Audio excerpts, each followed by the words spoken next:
The art of storytelling. The hero's journey. Life under the scope of God. My soul resides in this vessel and I traverse the physical plane as one. My mind is the plane in which my reality is interpreted. Mind, body, and soul braided into a single strand. I am. Life, to me, is a series of stories being acted out at the same time. Somehow we are able to be protagonist, antagonist, supporting character, background character, and chorus at any given moment depending on a given social environment. Whenever I open my eyes and receive the sensory data input, I have a choice. Do I immerse myself in this sea of information or scan from above? Do I want to be the main character or the author? Both perspectives are very real to me. Both perspectives give me important insight to who I am at my core. As the hero fights disparity and corruption during his journey, the author is resolute in the knowledge of the hero's fate. Being able to trust in the author, trust that the author has a plan for your character. The author sees the big picture.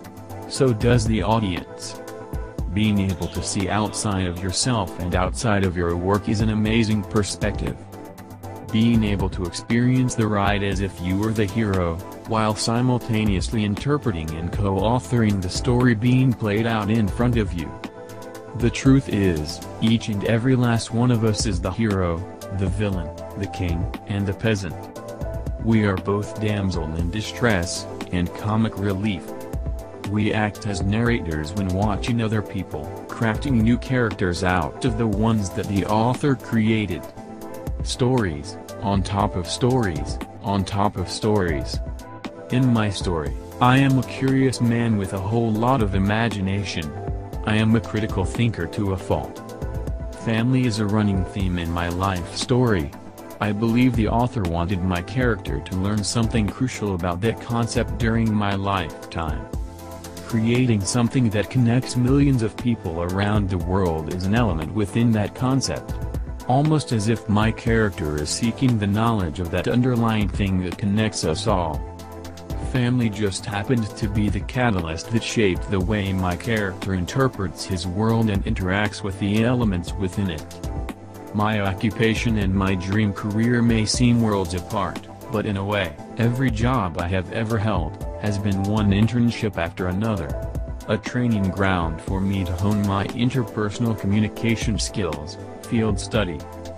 Being able to unplug myself from my reality as the protagonist and immerse myself in the world of the cashier, or the prep cook, or the dishwasher. Those positions allowed me to view myself as a part within a whole ensemble. Each role integral to the execution of specific functions.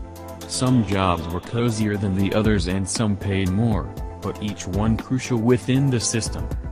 My driving jobs ended up expanding my awareness of the world around me. I started to view humans and the flow of traffic differently in a micro and macrocosmic way.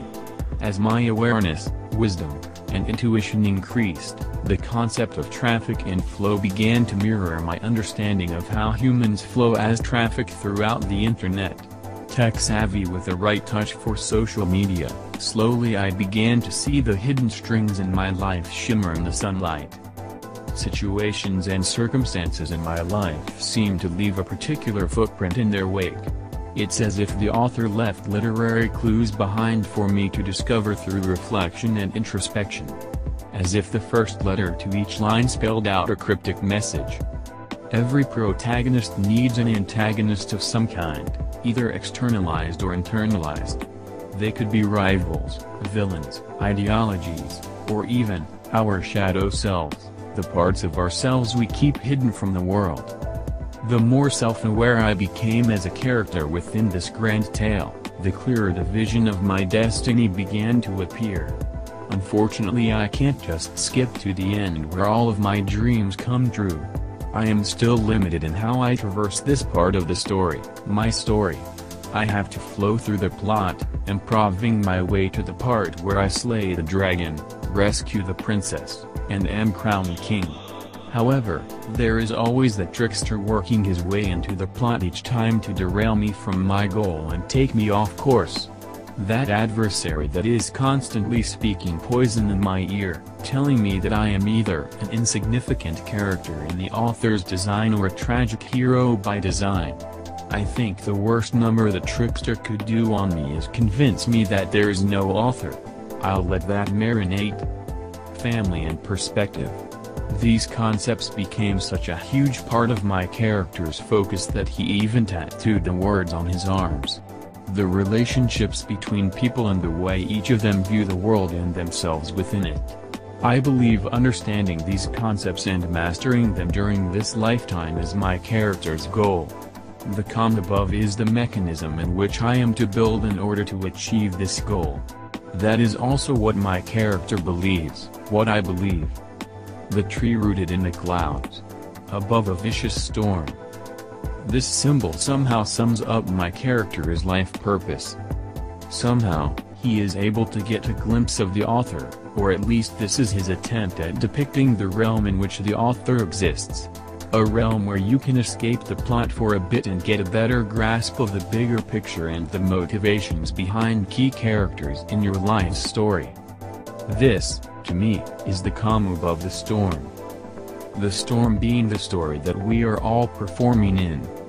The calm above being the perspective of the author that placed us there in a place where we can temporarily retreat to as an audience member for our own lives.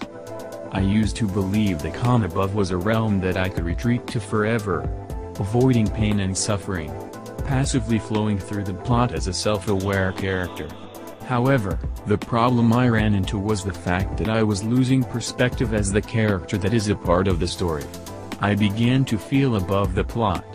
Not only that, but I was not experiencing certain milestones and tipping points in my life from a grounded enough perspective.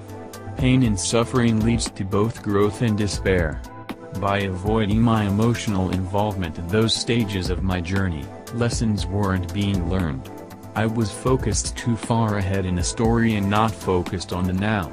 Today I find myself in a predicament where I have excelled in certain areas of my life that sets me apart from my peers but lacking in other areas because I didn't take advantage of certain lessons the first time around.